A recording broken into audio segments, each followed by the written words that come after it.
let's be honest. Are you your company's best kept secret? If you're like many professionals, women in particular, you're not getting the visibility and the recognition that you deserve for all of the amazing work that you're doing. And I get that visibility can be uncomfortable, especially if you're someone who values humility or you worry about potential backlash. But the good news is that you can authentically increase your visibility, no matter who you are or where you sit in your organization. This week, I talked with M Barber, executive coach and author of The Visibility Factor, about ways to expand your visibility at work so that you can maximize your impact and grow your career. Thanks so much, as always, for listening and sharing. Welcome to the Impostor Syndrome Files. My name is Kim Menninger, and as an executive coach and former high-tech leader, my personal mission is to help women and others overcome imposter syndrome and advance your career with confidence. Each week, I interview a new guest to share how they've navigated self-doubt to achieve success. The more we share our stories, the more we destigmatize imposter syndrome, recognize that we're not alone, and empower ourselves to access the tools and resources that can help us. Thank you so much for listening and sharing.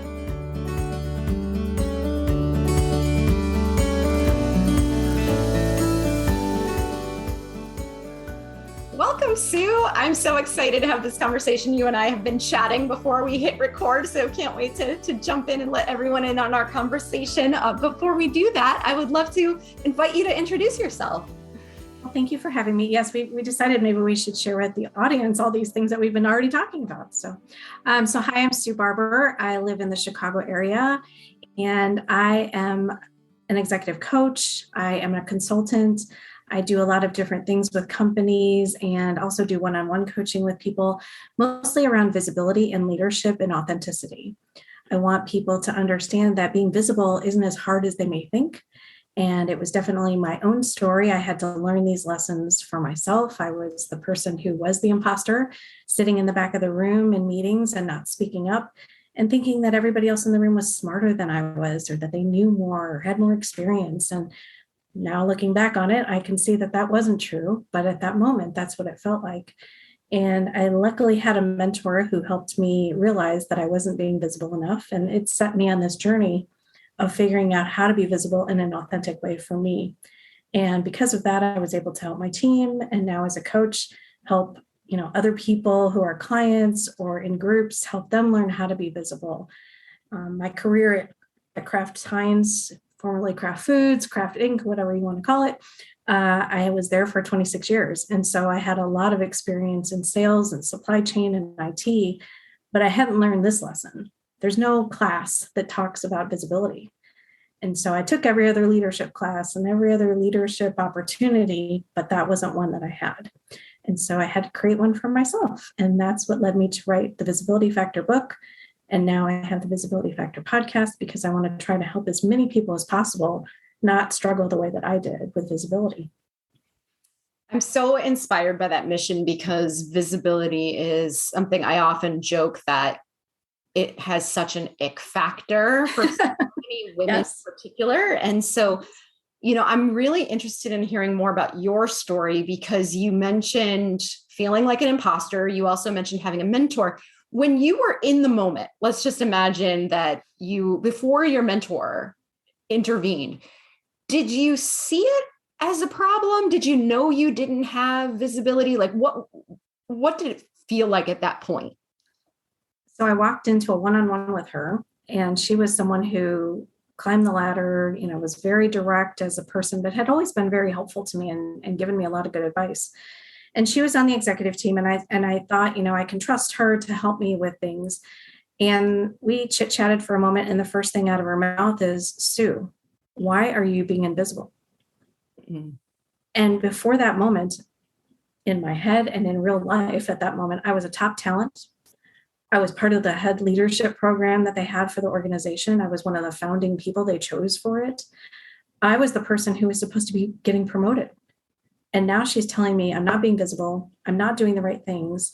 Why do I even bother to come to meetings? That hurt a lot when she said that. And I realized there's nothing I can say right now in my defense because she's right. I don't want to admit that she's right, but she is. And all I could think of is my career is ruined. What am I going to do? Do I have to leave? I mean, all of those things just like were rapid fire in my head as I'm sitting there with her. And I describe it in the book as like being a caged animal, like you just want to leave the room, but you can't. You have to sit there and let them talk to you some more and explain why they think you should change and what's wrong. And so I just thanked her for the feedback. And then I left and I went home, and I talk about this in the book too. Like I got home and laid on the bed, and my husband was sitting there, and I said, I may have to leave the company. I don't know if I can recover from this. It felt that bad to me to go from the highest high to the lowest low in, the span of 8 hours was just a lot. And so it took me some time to just process and understand how to be visible. And I met with a business mentor then and just said to her, like, what does this mean? What does that mean to you? How do you take action against this? And she was very smart. I still talk to her to this day and just said, think about why you're here, right? If you're not speaking up in the room, your leadership cannot make the best decisions. You were hired for a reason. You have knowledge that they need because they don't know it all. And you also have to think about your team. Like you're not giving your team visibility either. And I hadn't even considered that, honestly. I was so thinking about me just being scared and not wanting to say something that I had unintentionally, kept my team in the dark. And that was just not fair to them either. So once I had that lens to look through, it just allowed me to start to think about how can I do something different? And the first big move that I took was sitting at the table where everybody else had normally sat as an executive. And I would get there early and I would get the table, sit there. And they looked at me like, what's she doing there? And I just made sure every meeting I was there first so that they couldn't kick me out of the chair. And then I made my team sit there next to me as well. So I brought them along too, and they were scared as well, but I gave them opportunities to speak. I gave them opportunities to start to lead projects to get them to have a different perception of them. People didn't even know who they were.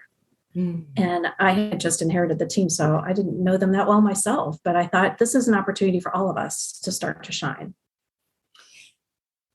I want to take a moment to really emphasize what you said about what visibility means and why it's important, because I think based on the experience that I've had, and I always start every presentation or workshop that I do on self-promotion and visibility with a question about what does it mean to you? And I always get the same responses: bragging. Bragging is the big response that I see, or it's obnoxious, it's self-serving, it's distasteful. There's so many negative adjectives used to describe this whole idea of visibility, but you really defined it through what I consider to be a lens of service, right? For me, it's about being available, bringing your skill set to the table so that other people can take advantage of it, right? So how do you think about what's the business case for visibility in your mind? I mean, to me, there's just a lot of value that a lot of people have and are not sharing because they feel like they're not smart enough, they're not good enough. Other people are, more important than they are, higher level in the organization. And to me, there's just a waste of a lot of creativity, a lot of innovation, a lot of ideas that could be shared. And I found for myself, I was hiding behind some of those stronger voices that I probably at the time would even have told you. I don't think that they know as much as they think, but, they sound better. They explain things better than I do. They seem to have a better voice, and they probably have the ear of our executive team. And I thought, well, if they have the ear, they must be the right people, right? What do I have to offer? And because my style of leadership was a bit different too, I felt like, did I really fit in? I cared about results. I cared about delivery and execution. Those were very important things to me. And I made sure that we did them well and with high quality. But I also cared about people. I also wanted to make sure that the impact of people was not going to be in any way a detriment to them, right? Are we looking out for our people when we make these big strategic decisions about the organization? And I'm sure that they thought about them too, but I seem to always think about these other impacts that no one seemed to think about. And so for me, that was kind of paramount. I always saw through the lens of our people and how can we keep them engaged and ready to go. And so all of those things to me just allowed me to have, a bigger opportunity to share my value and the things that I was doing. And then I just started to make sure that I gave that to others. Because if we're hiding all of that stuff, we're just not showing up with the highest potential that we could. And maybe we do get the opportunity that we didn't know we could get, or the new promotion. I want people to play bigger and realize that they have a lot of talent and a lot of value if they just start talking about it or letting others talk about them, either way. Yes, exactly. And I think about it a lot from the perspective of what's the motivation, because I think there is, again, for women in particular, a sense of shame that comes with feeling like the reason why I want to be visible is for my own personal gain. That there's this sense of, well, I should be happy with where I am, or it's not appropriate to want more attention or more recognition. We may want that, but we don't think it's socially appropriate to say that we want that. And so then a lot of the behaviors that we associate with gaining visibility reinforce that more negative perception of it. And so I think it's something too, where we haven't had good role models, or like you said, there's no class really that we can take on this to understand what's the positive side of visibility and what are the behaviors that are associated with that, so that I can do it in a way that feels authentic and productive and service oriented, and not entirely about stroking my own ego and, making myself look good. Yeah. I mean, for me, I spent some time observing others because I was trying to find a book at the time. I really couldn't find a book that I found a couple of things, but they just weren't meeting the need of helping me understand how to do it in a way that would work for me. They talked about, the other things that you just mentioned. And so I started observing other people in meetings, and I realized that all they're doing is offering to help. Like, there's a problem, I'm offering to help. My team and I can take that on and help. I thought, well, how many times have people done that and I missed the opportunity to offer to help, right? What am I doing? So that was a big aha moment for me to realize that. And then just that visibility can happen in any place at any time. So I describe it in like the classes I teach and stuff, that it's just taking little baby steps every day, but being intentional and consistent. So having ideas ready to go that you can talk about, sharing opportunities with people about what you're doing. Just literally share the facts about what you're doing. It's not bragging. Hey, I'm working on this project. My team and I are so excited. It's going to make it on time. We've got the best resources, whatever it is. You're just sharing information. And when you take all the stigma around it, that it's negative or that you're bragging, it starts to bring it down to I'm just having a conversation with another person. It's another human. It's not even looking at what level they are. I'm just having a conversation with them. And it makes it so much easier because you're taking all the pressure off yourself to say things in the right way, to do things in the right way. And it just allows you to be yourself. And that's the thing I think we hide from for a really long time. At least I did. I wore a mask for a really long time and was trying to be what I thought everyone else wanted me to be. And that wasn't coming from them. That was coming from what I perceived was the right thing to be or the right thing to do. And when I go back and think about it now, that was just all my own doing, my own stories that I made up in my head, that I had to do stuff in a different way that I really didn't have to. But that's what caused me to get in that situation. And then I had to figure out how to get out of it. So obviously, the book is a great resource for anybody who's listening, but you had to write the book, right? So how did you know how to get, you got that feedback. It really challenged you, made you question whether you needed to leave. How did you move forward from there? What was the first step you took? Well, I met with a business mentor first, and then I started observing people. And then I just started trying things. I got myself a coach actually as well. And at that point, I was kind of questioning whether or not I could stay with the company, whether or not I had to move into a different area. Like, could I recover from this perception that I had? And so we just started working together and taking some actions. And some of those actions that we took are the things that I tried first. And then I just kept paying attention. What works? What doesn't work? And I just started making a list. So I just taught the class last night, and there's 100 million ideas that I have in the book that anyone could take advantage of. And it's 30 pages long if you print it out in Word. And I just didn't want to cut it. I didn't want to take anything out that might be helpful for someone. So I tried to organize it according to people's strengths, according to their own level of what they think their visibility is, to give them different ways to think about it. And they can adapt them in any way that works for them. But a lot of them are my own things that I tried. Or now that I've coached people, what I've talked to them about trying, or they've tried on their own and shared what didn't work or what did work. And I just keep that running list. So I could probably add 10 more pages to it now since I've even written the book if I wanted to, but it's just about taking the opportunity to experiment.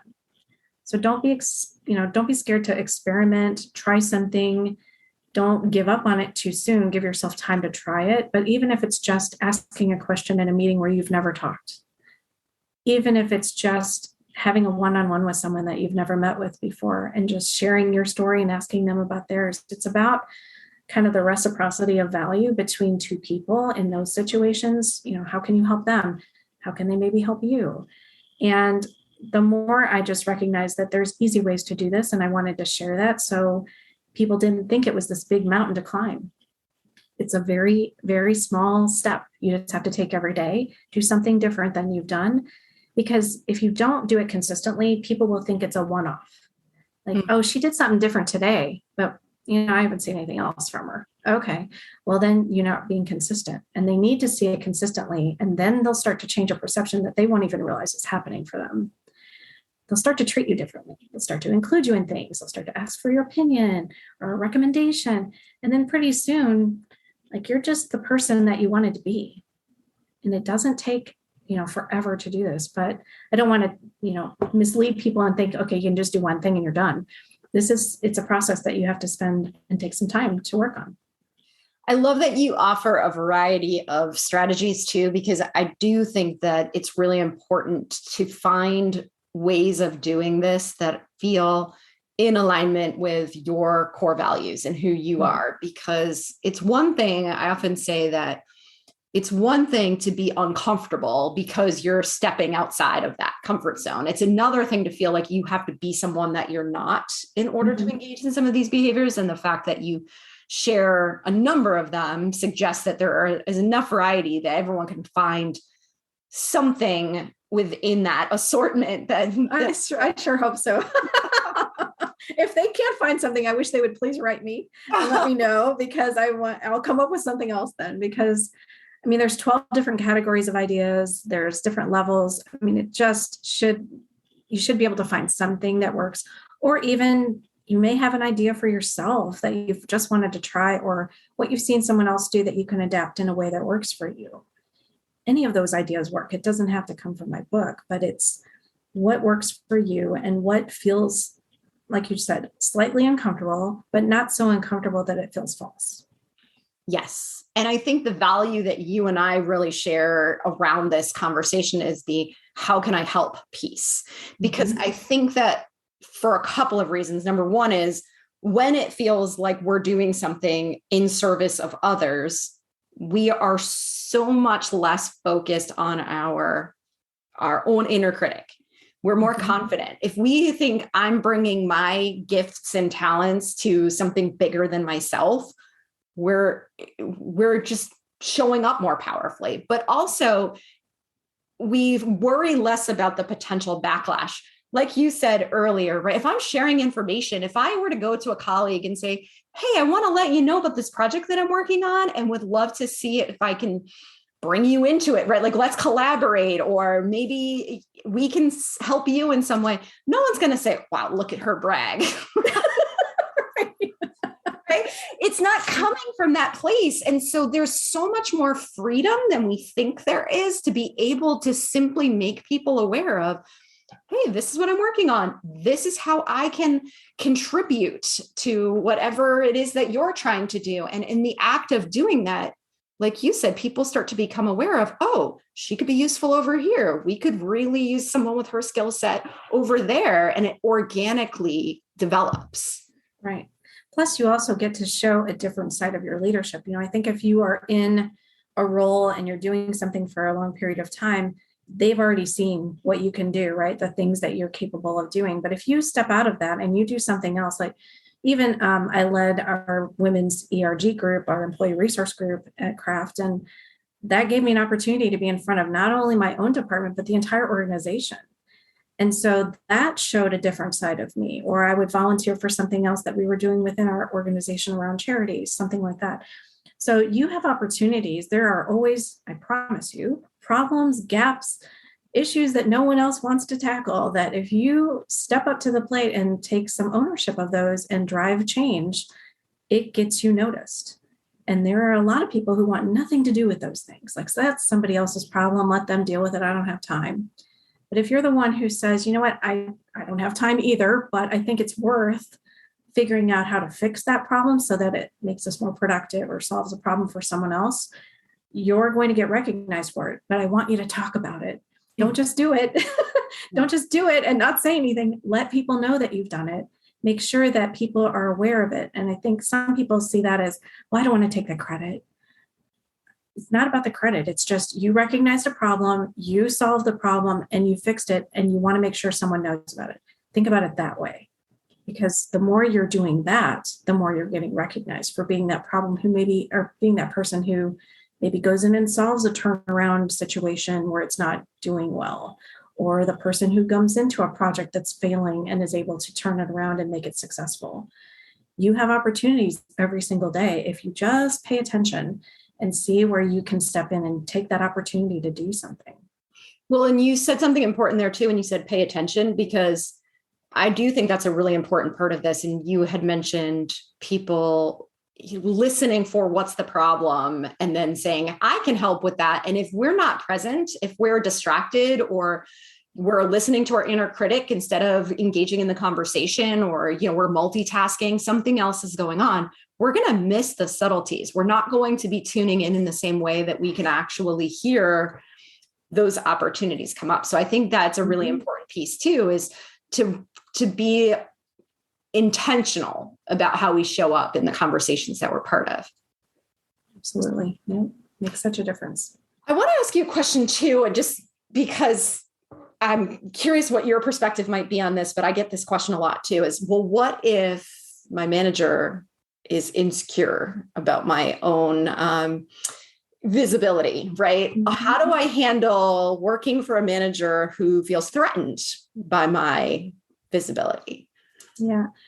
I mean, it happens a lot. It's sad, right? Because if I was that manager and not insecure, I would see, this is amazing. I have this great person on my team who's driving change and doing whatever.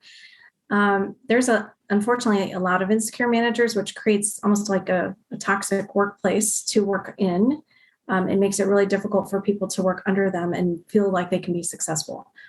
What I tell people though is, I want you to build your own network, your own visibility outside of that person, because let's just imagine for a second that they say something negative about you because they're insecure, or they start talking about the things you're doing and not in a positive way. If you've got your own visibility outside of that person, there's a lot more people giving you praise and giving you recognition for the things that you've done, and their opinion doesn't hold as much water, right? And I think people recognize when there's insecure managers anyway. So they probably know that that person's not exactly the best leader. And you can just try not to get in the middle of that drama. You just step out, focus on your own things, make sure that you're talking to people, because at the end of the day, you're probably going to be the one standing and they're going to be the one leaving. We used to talk about, can you outlast your manager for those people who were not great? And most of the time you would, because eventually they do show, they make a mistake, they have an issue of their own, or they choose to leave. And I just don't want anyone who's under them to be feeling that pressure of, I have to do everything the way that they want me to, because they may not know all the right answers and you may have a better option. But if you build your own thing, you don't have to worry about them as much. I could not agree with you more. I think that's such an important point, because there is an intimidation factor. Your manager is your most important relationship within your organization. If you feel like you're doing something that threatens that relationship, that can be an uncomfortable position to be in. But the two things that you said is in my interpretation, right, is you neutralize the manager by building your own network. Because if your manager is threatened by you, you can already count on the fact that they're not going to advocate for you. They're not going to be your champion, right? And so you don't want your brand filtered through them. And if they're the only people who can speak to what you have to say, right? Or what you have to offer, then you're going to be limited in terms of how other people perceive you. The other thing too about this is that if you truly are coming from a place of service and how can I help, it is less threatening. It's not you going out there and saying, hey, look at how great I am, everybody, right? It's like, here, I'm legitimately investing in conversations that are supporting the business. And that's less, I think it's more difficult for a manager to say, no, you can't do that. Right. And if you get other people, support for that, like maybe business leaders support saying, no, we want her on this project. Mm-hmm. Well, they're not going to argue with the business, right? Or you get your senior leadership team above them to be people that know you, like, and trust you, and you spend time with them. They're also going to override that person too. So you never want to be tied to just one person. I did make that mistake at one point. I thought that my leader was talking about me and sharing the best things, and found out, no, that they were actually going to leave the company. And I didn't know that, obviously. They weren't saying that. So it was a big surprise. But when I realized that none of the stuff that we had been talking about and sharing was being shared above, that was a big lesson. Okay, don't rely on a manager to speak for you, to amplify the things that you're doing. Do that for yourself, because you need to be the one answering the questions. Anyway, you need to be the one who's showing up in the room. And so that was a huge lesson for me. And that's what I try to help people think about now, is how can you do this for yourself? Absolutely. Absolutely. And another interesting comment or question that I sometimes get when I have this conversation is, well, what if I share freely with others and then other people steal credit from me? Yeah. I mean, it's interesting in this role of, being a coach and having my own business. That was one of the first things I think I thought about too, is I'm creating all this stuff. I'm putting all this material out there, even, my book, for example, right? I'm putting all this good stuff out there. Someone's just going to steal it. But what someone was really kind enough to tell me and teach me was that it's not the same without you, right? Now you're reading the book and you're going to hear me, if you talk about the podcast, you're going to hear me, on Kim's podcast. But without me, that content is different, right? That content is different. So when I teach classes or if I'm doing speaking, there's still the me factor that's kind of showing up in there. And so, if they want to take it and use it in some way, it's never going to be as good as if you had done it anyway. So I try to think about that and just, try to bless and release, right? If they're going to take it and steal it, then something's going to come back at some point on them, and I just try to think, what, that's probably, it's not great, right? There's a lot of people who do that and pass it off as their own. But, in my opinion, it's like, what, it's not going to be the same without me anyway. So if you can do better, great. Go see what you can do. I agree with you. And I also think that if you are consistently out there sharing and talking with people, it's a lot harder for people to steal credit, because if you are in your workplace working on a particular project and you are sharing updates and going to meetings and talking, and then someone else tries to claim credit for it, people are going to be confused and think, but I've been hearing Sue talk about that. How can you say that it's your idea? Right. Yeah. You want other people to say stuff on your behalf and intervene. But one thing you just made me think of, which may be helpful to your audience, is, there's always the person in the room who you have just said something, and then they come in right after you and say something almost identical to the way you just said it, but it sounds slightly different. And what I want people to understand is that you then need to jump in right after that. Say, I'm so glad you reiterated the point I just made. I'm so glad that you agree with me with what I just said, because I don't want people to just, what used to happen to me is that I would just not say anything and I would let them get, the point across, and they would get all the praise and thinking, oh my God, I just said that same thing. But if you jump in, you're letting that person know, first of all, hey, you just said what I just said. And then second of all, the rest of the room now knows that all they did was reiterate what you just said. And what you said was first. So that is also not about stealing credit, but it's also about claiming your own position of authority and what you said.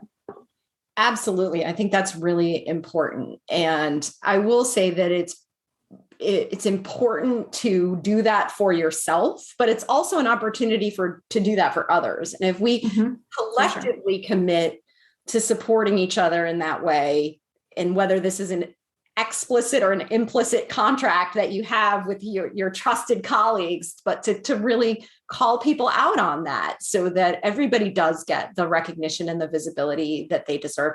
Yeah, that was Sue's idea, right? Something like that sometimes it can be easier to do it for others than it is to do for ourselves. And then we also get credit. There's visibility that comes with being an inclusive leader too. It doesn't have to always be rooted in the subject matter expertise, but just the way that we engage others. And you had mentioned before too, of bringing the human side to the business, having that appreciation. And I think that's an opportunity for us to think about our own visibility too, is what differentiates us from other people. We don't have to be the smartest person in the room in order to make an impact. No. And I think especially, so I'm going to use my own experience of being more of an introvert. I think for people who are introverted, or for people who are feeling like they've been marginalized in any way throughout their career, they are the ones that are probably shrinking back a little bit and not speaking up in a room of people. And so having someone else in the room, who is willing to say, hey, Sue had a point on this, I think we should let her share it now, right? Throwing the microphone, if you will, over to that person who may not get the opportunity to jump in because they're struggling with this. The more you can do that and help them amplify their voices, it gives them the visibility that they need. And then they're going to start doing the same for you too. So I tell people to think about, it's great if you're talking about yourself. I love that. But I also want other people to be talking about you, because that's 10 times better, right? If someone else says, Kim has got an amazing podcast, I so love it, and you guys have got to check it out. Well, the people who know, like, and trust me are trusting my opinion that Kim's podcast is amazing, and they're going to go listen to it, right? So it's that type of thing. If we can amplify other people who have amazing things to share, but maybe just aren't ready to step out there in the spotlight yet, and help them do that, then it's a win-win. Absolutely. I completely agree with you. I want to make one more point, because I know you and I could be here all day, but we're going to run out of time for sure. I want to make one more point that just came to mind for me, and I want your thoughts on this, is that there's good visibility, and I don't want to say bad visibility, but I'll explain what I mean. Sometimes we get known for things we don't want to be known for anymore. So maybe we've been associated with a certain task or a certain kind of work that we feel like we're outgrowing. We want to rebrand ourselves in some way. And so we're finding it hard to break the habit that people have. And so a lot of times when I have conversations about this of, being more out there, sharing, I try to stress the point that you also need to be strategic about what you're sharing. Because if you're just sharing everything that you're doing, you may be reinforcing people's perceptions of you that you don't want to perpetuate. So I'm curious if you have thoughts on how to think about what to share, or how to be more strategic in how we build our own brand.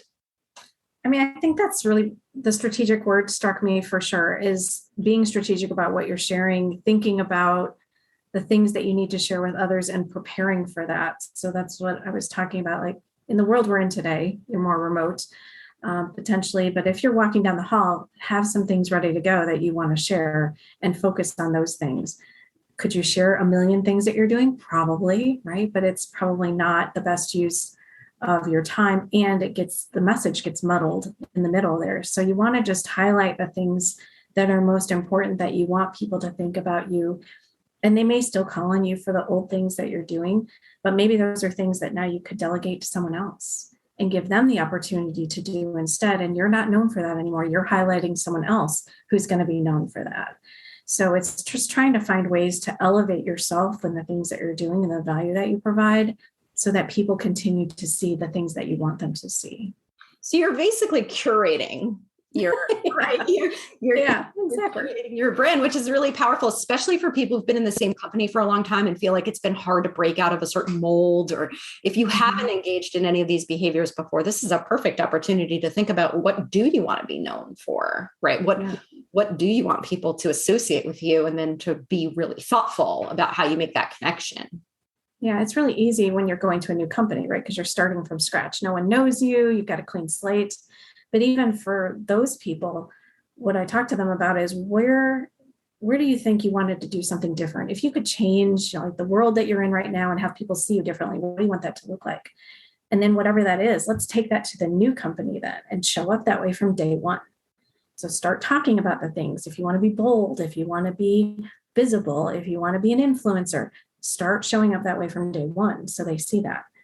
And you're right, it's not as easy to change within a company, but I think it's still very possible. It's just being strategic about what you're sharing, being intentional, and making sure that you're talking to the right people that can talk about you. Exactly.